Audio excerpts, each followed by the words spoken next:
if you're obsessed, you know what you want, you're taking massive action, maybe you modeled somebody, figure out the right action so you get there quicker, and you're executing, you still need a little grace.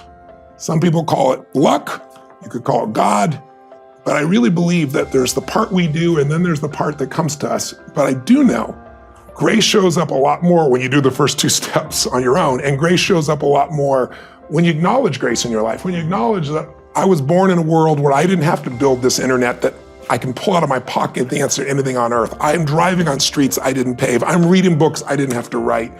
That's the gift of our lives. And I think when we experience that grace, we don't just experience more achievement, but we start to experience more fulfillment. And grace not only affects your ability to get there, but it affects what you do and how you live once you are there. It really determines the quality of your life, because unless you live in a state of gratitude, I did an interview with Sir John Templeton, who, as you know, is one of the first billionaire investors and just a brilliant man. He came from nothing, and he donated, I think it was $750, they still do it, the Templeton Fund, I think it's $750 million a year. It's bigger than the Nobel Fund that he donates.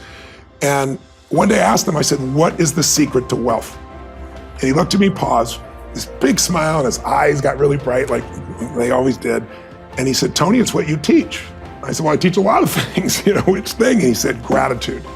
He said, because you and I, Tony, know billionaires that are miserable, and it's because they're not grateful for what they have. And we both know people have no money, seemingly, but they're so grateful for their health, for their husband, for their wife, for their children. They're so grateful to God, they're so grateful for their life that they're rich.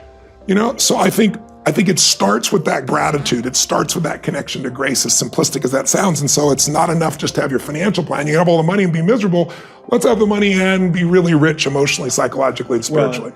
Disappointment either destroys you or drives you, and you have to decide which one it's going to be. If you don't consciously decide, there's always going to be more BS for you to deal with. And but that's why I think, when I do my events, the reason I do the 12 hours a day, it's not because I like talking.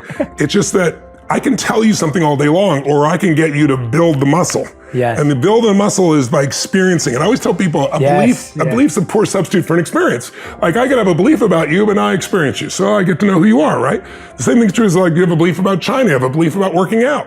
So I try to give people experiences that are so profound. And then, the studies they did, they found people 12 months later, 11 months later, we're still in the middle of COVID. They did my digital seminar, and they measured my body, like the amount of times I jump 1,000 times in a day, and I weigh 282 pounds, and I come down 4 times the body weight, so it's 1,000 pounds times 1,000 pounds of pressure. My lactic acid, if you've ever been with a friend and you're running and you can't talk, the point you can't talk is a level 4 of lactic acid. I'm at an 18 and still speaking. So they decided to do that on my audience. And they found an interesting pattern. This is the same group that works with some of the, Super Bowl champions and some of the Stanley Cup champions and so forth. There's a ratio in the body of testosterone versus cortisol, the stress hormone. And when the ratio is balanced, they call it the championship bloodline or bloodstream.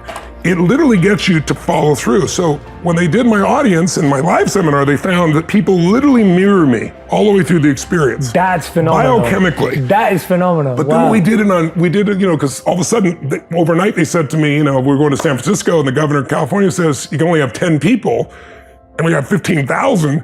So I was like, we'll go to Vegas. They'll never shut down Vegas. They shut down Vegas. I was like, okay, we'll do 1,500 movie theaters with 10 people in them. They shut down the movie theaters. Like, okay, we'll go to a church in Houston. I got a buddy, I'll rent his church for 15,000 people. They're not going to keep Costco open and shut down the church. They kept Costco open and shut down the church. So I finally said, okay, I'm not going to do some crappy little webinar.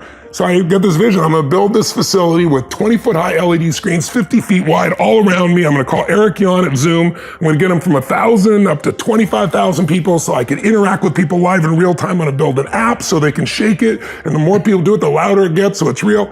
So I built this whole thing. So now we're doing bigger events than ever in our entire history.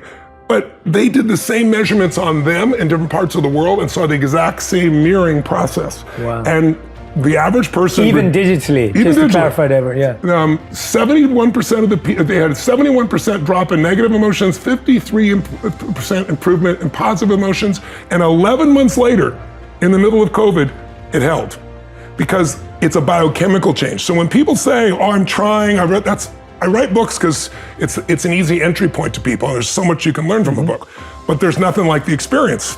That's why I do the events. And like this last 2 years, because of COVID, I did 2 like 6-day free events. We had 800,000 people attend for 6 days, just 4 weeks ago, because I just wanted people to have answers where they are. And then people start to see, they get momentum, but it's hard to do just reading something or watching a couple of, 20-minute or 15-minute or 5-minute little pieces on YouTube. Yeah. Those are great. They might inspire you. But a transformation requires immersion. It's like, if you ask the average person, did you study a foreign language in school? Most people, oh yeah, high school, college, speak it. They don't.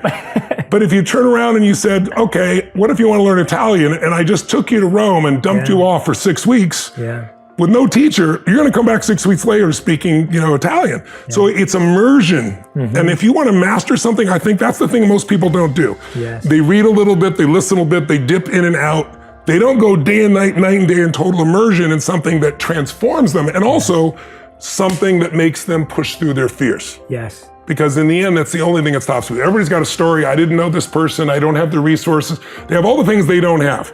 But if you're resourceful, you can get the money, you can get the time, you can get the energy, you can get anything you want. And you've got to get over your fear to be resourceful. So we do experiences that are so physiologically profound that those fears do not stop you anymore. And that's how we get people to get, 10 years later, they're still transformed from an experience that was one weekend. First of all, if you're concerned about COVID, according to CDC, and I have this in my new book, the number one, issue besides age, obviously, the number one piece is being overweight, right? Or obese. That is number one. And just this week, CNN, New York Times, for the first time, 2 years later, are coming and saying, you can reduce your risk if you take care of your body, right? Do you know what number 2 is, according to the CDC? Fear. Because when you get fearful, it changes your breathing, your body temperature, your tension in your body. All these things can create a trigger of reactions, hormones in your body that make you crazy. So when I say fear is physical, here's what I mean. Fear is physical, by the way, so is courage. Emotions are physical.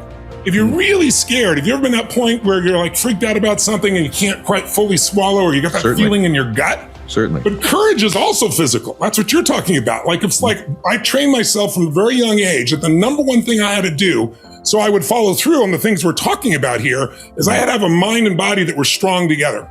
That every day I was going to do something to strengthen my body, even if it was just 10 minutes or 15 minutes. Something was going to shift me physiologically to do that. And so I get scared or I get frustrated and I go on a run, I go on a sprint, and I wasn't in shape, didn't matter. I pushed myself beyond what I was comfortable with. I go lift weights and I pushed beyond what I was comfortable with. And when you do that, everything in your nervous system changes. Because all of a sudden, when you face something and you push beyond the comfort zone, you get stronger and stronger. Even a little bit each day changes things.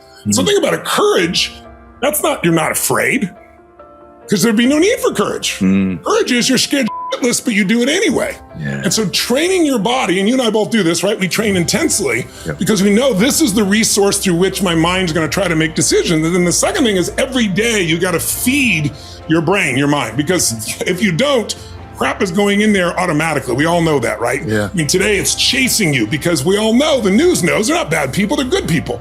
They're just doing their job. Their job is make sure they make as much money for their shareholders. And they know one formula works. And it's pretty obvious these last 2 years more than ever. If it bleeds, it leads. If it produces fear, more people watch. It's because we all have a 2 million-year-old brain that's always looking for what's wrong, what can hurt us. But your 2 million-year-old brain's not going to make you happy, right? You have to take control of that 2 million-year-old brain and start to direct consciously what you want your life to be. So changing your body radically by a workout, by a run, by a push, by whatever you're going to do, shifting by feeding your brain every single day, and then making sure every day you're taking some form of action towards a compelling future. Like, what am I going to make better? If you have nothing to look forward to, you're going to be pissed off, you're going to be frustrated, you're going to be depressed, you're going to be overwhelmed. And in those emotional states, even though you're a smart person and you know lots of things, you won't use anything you know. So to me, the leverage to changing somebody's life is always starting with the human body. If I started to speak to you and I spoke more at this tempo, and I said, yeah, Ed, I really think people should get their act together and make this their best year ever, right? I feel terrible in my body. Now, I'm not saying everybody needs to talk fast or loud like me. That's my own physiology, but it's kind of trained. But everyone has different gears. And when you're low gears, like you can be in a great relationship, somebody you totally love, and you're both in a great physical state, emotional state, everything's great. you both get a little low from taking the kids to 20 soccer practices and cash flow problems in the business and all that stuff. And all of a sudden, same love doesn't feel like the same love. You still love each other, but it doesn't come across. And if you're both stressed out, then it creates problems in the relationship. So the most important factor in your life is the ability to manage your mental, emotional state. It is the one thing you have complete control of once you learn how. Then it becomes just the daily discipline. And it's not even discipline, it just becomes habit. To say, I'm not going to live in this lousy pace. I'm not going to put up with it. I know what to do. Let me do it. Let me move forward. But that's why, I do programs and events where I immerse people.